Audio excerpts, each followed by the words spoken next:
There's a passage in the canon where the Buddha comes across a woman crying in a cemetery. She's lost her son. He was still young when he died. And he asks her, before he was your son, do you know where he came from? He came from, you don't know where.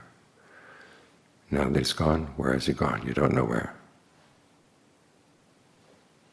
Just that much shook her. She realized how arbitrary our loves can be, our connections, our families. We come from who knows where, go to who knows where. We have a brief time together. And this is where we try to find our nourishment.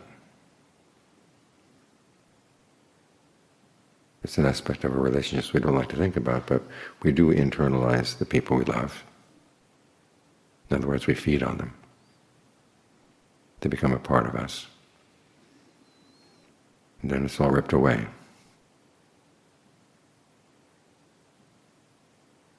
And the Buddha talks about the fact that you can't easily meet someone who hasn't been your mother or your father or your brother or your sister or your daughter or your son in the long, long time you've been wandering on.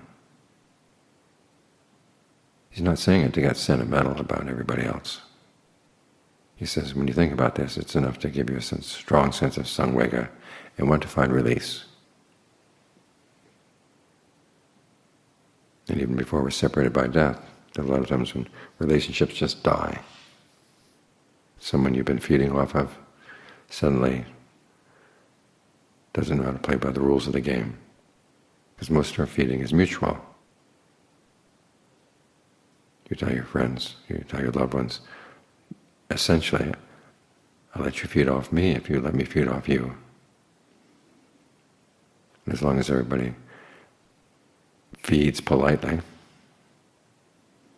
we're okay with the arrangement. But then when somebody doesn't play along with the rules of the game, that's when you realize how much, one, you've been depending on feeding off of them, and two, how miserable it is to be fed off of. So again, escape. That's why the Buddha said suffering is in the feeding. His word for clinging, the definition of suffering, upadana, also means to take sustenance, i.e. to feed. And when we're feeding off of somebody else, are we really feeding off of them, or are we feeding off of our ideas of them? When you desire somebody, the Buddha says, is the desire focused on their body, on your feelings about the person, on your perceptions about the person, on your thought constructs? Are your desires focused on simply the desire to crave? Will you talk to yourself about someone else? Our relationships are very strange. We feed off of other people, and yet there's a separation.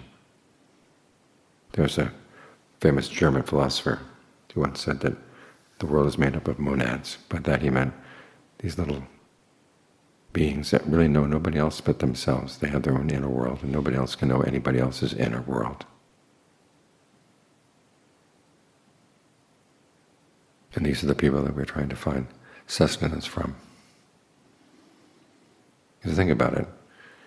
Your breath that you're focusing on right now, can anybody else feel the breath the way you feel it? The person sitting next to you may hear you breathing, but that's about it.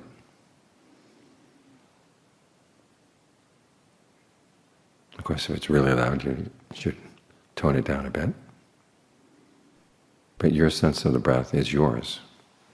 Your sense of the body as you feel it from within is yours. Your sense of how you feel your own mind is yours. There's a wall between you and other people, even people very close to you. We can't really sense them from the inside. So when we're feeding off of other people, a lot of times we're feeding off of our imagination about them, our thoughts about them, our feelings, our perceptions. And so no wonder it's a very unstable situation. This is why the Buddha said you need to find better things to feed on. He offers you the path. There's a social aspect of the path as you practice generosity and as you observe the precepts. In other words, you will be feeding off of your interactions with other people. You're doing it, though, in a very skillful way. When you get to the meditation, it's purely an internal affair. There will be influences that come out from your meditation. As you become a more stable person, other people around you will appreciate that. But by and large, it's you dealing with yourself inside.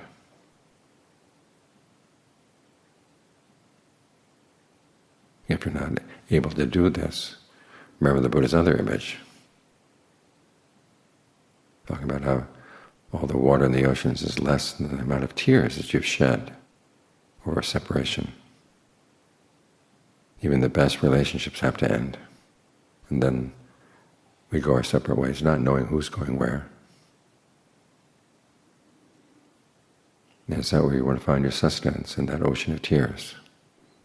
The Buddha offers you another ocean there.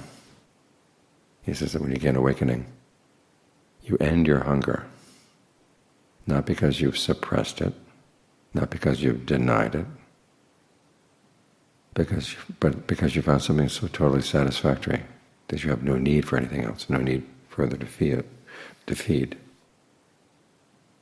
A person like that, he says, is totally undefined, cannot be measured in the same way that the ocean can't be measured.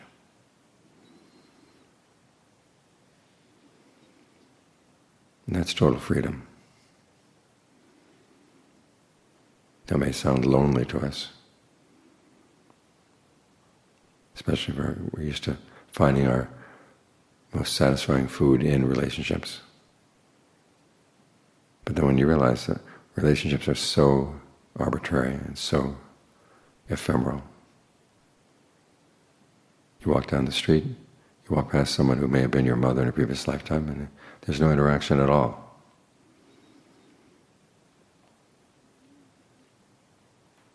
It gives you a strong sense of how unpredictable the whole thing is, how insubstantial it is. And so when the Buddha talks about Nibbana, we have to give him the benefit of the doubt. Ajahn Mahabua talks about this. He says if people who have experienced Nibbana could take it out and show it to everybody else, nobody would want anything else. Every other market in the world would go empty. But unfortunately, those who have attained Nibbana can't show it.